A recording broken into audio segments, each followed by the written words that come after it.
بسم اللہ الرحمن الرحیم۔ السلام علیکم ورحمۃ اللہ وبرکاتہ۔ محترم ناظرین، کیا نماز میں رفع الیدین کرنا یہودیوں کا طریقہ کار ہے؟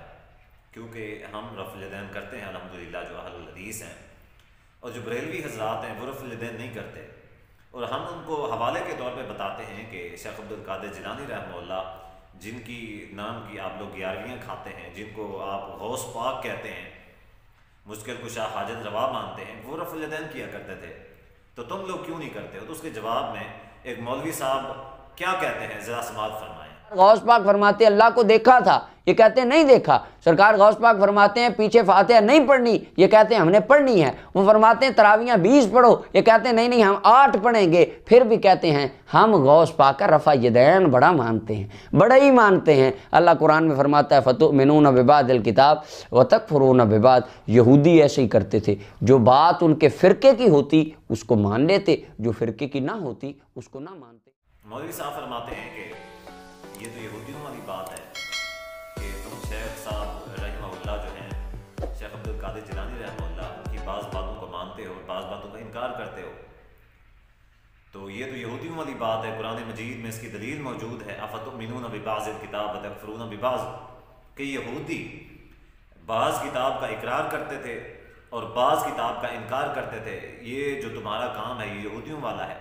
اب میں یہاں پہ مولانا صاحب سے سوال کرنا چاہوں گا، یہ آیت جو آپ نے دلیل کے طور پہ پیش کی ہے، افتؤمنون ببعض الکتاب وتکفرون ببعض، کہ بعض کتاب کو مانتے اور بعض کتاب کا انکار کرتے، وہ کتاب کیا شیخ عبدالقادر جیلانی رحمہ اللہ کی کتاب کے بارے میں اللہ تعالیٰ نے فرمایا ہے؟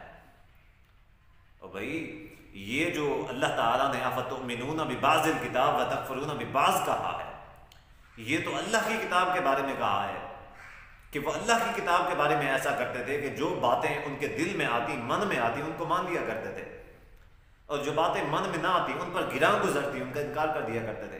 نہ کہ شیخ عبدالقادر جیلانی رحمہ اللہ کی کتاب کے بارے میں، اور نہ ہی کسی اور کتاب کے بارے میں آپ نے یہ جو اصول اپنایا ہے کہ اگر کوئی شخص کچھ باتوں کو مانتا ہے، کچھ کو انکار کرتا ہے تو وہ یہودی ہے۔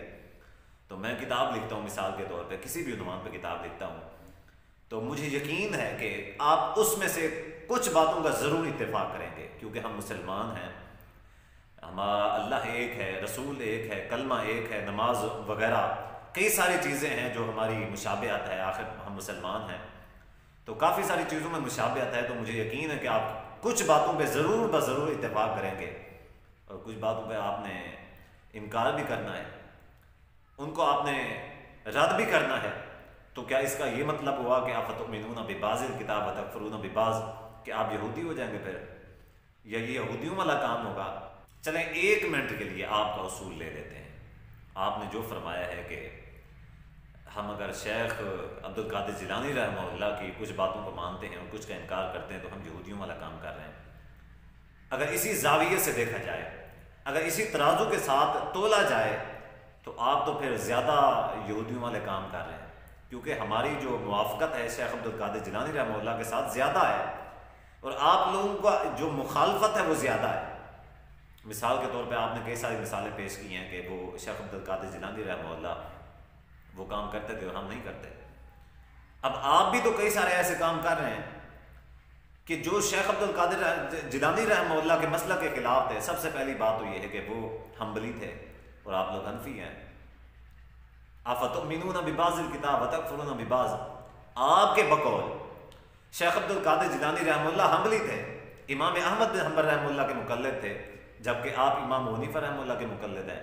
افتؤمنون ببعض الکتاب وتکفرون ببعض، کیا یہ کرنے سے آپ یہودی بن گئے ہیں؟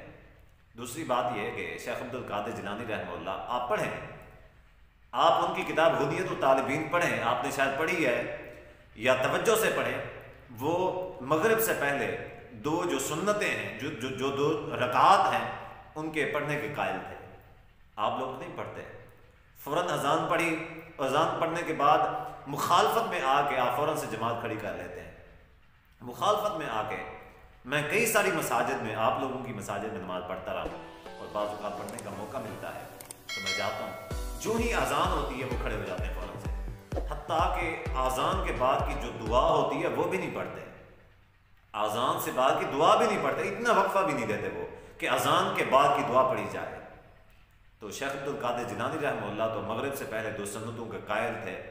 افتؤمنون ببعض الکتاب وتکفرون ببعض، کیا آپ یہودی بن گئے؟ اسی طرح شیخ عبد القادر جیلانی رحمہ اللہ کی یہودیت و طالبین پڑھیں تو اس میں وہ ایک وطر کے بھی قائل ہیں. وہ کہتے ہیں ایک وطر پڑھا جا سکتا ہے، اور دنیا کو کوئی حنفی ایک وطر کا قائل نہیں ہے. افتؤمنون ببعض الکتاب وتکفرون ببعض، بعض کتاب کو مانتے ہیں اور بعض کتاب کا انکار کرتے ہیں. اگر ہم نے شیخ عبد القادر جیلانی رحمہ اللہ کی چلیں کچھ باتوں سے اتفاق نہیں کرتے، ان پہ عمل نہیں کرتے، ان پہ نہیں چلتے، تو ہم یہودی بن گئے. تو اسی زاویے سے آپ بھی تو کئی ساری ایسی چیزیں ہیں جن پہ عمل نہیں کرتے. افتؤمنون ببعض الکتاب وتکفرون ببعض، پھر تو آپ بھی یہودی ہو گئے. تو بہرحال آپ نے یہ جو زاویہ دیا ہے عوام کو، یہ آپ کا زاویہ بالکل غلط ہے، اور آپ نے صرف اور صرف تعصب میں آ کے ایسی باتیں کی ہیں، ورنہ دلیل کے طور پہ اگر آپ کی باتوں کو تولا جائے تو آپ کی باتوں کی کوئی حیثیت نہیں ہے. آپ نے یہ جو آیت ہے اس کو شیخ عبد القادر جیلانی رحمہ اللہ کی کتاب سے فٹ کر دیا ہے، حالانکہ یہ تو اللہ کی کتاب کے بارے میں ہے کہ کوئی جو شخص اللہ کی کتاب کے بارے میں ایسا کرتا ہے کہ کچھ باتوں کو مانتا ہے اور کچھ کا انکار کرتا ہے، تو وہ جو ہے وہ یہودیوں والا کام ہے. یہودی ایسا کیا کرتے تھے، اور آج بھی اگر کوئی اللہ کی کتاب کے بارے میں ایسا کام کرتا ہے تو اس کے بارے میں یہودیوں کی مثال پیش کی جا سکتی ہے. لیکن شیخ عبد القادر جیلانی رحمہ اللہ کی کتاب کے حوالے سے یہ کہنا کہ یہودیوں والا کام ہے، پھر تو آپ بھی یہودی ٹھہرے. تو بہرحال اللہ تعالیٰ سے دعا ہے کہ اللہ تعالیٰ آپ کو اور آپ کے جو فالوورز ہیں ان کو ہدایت نصیب فرمائے. والسلام علیکم.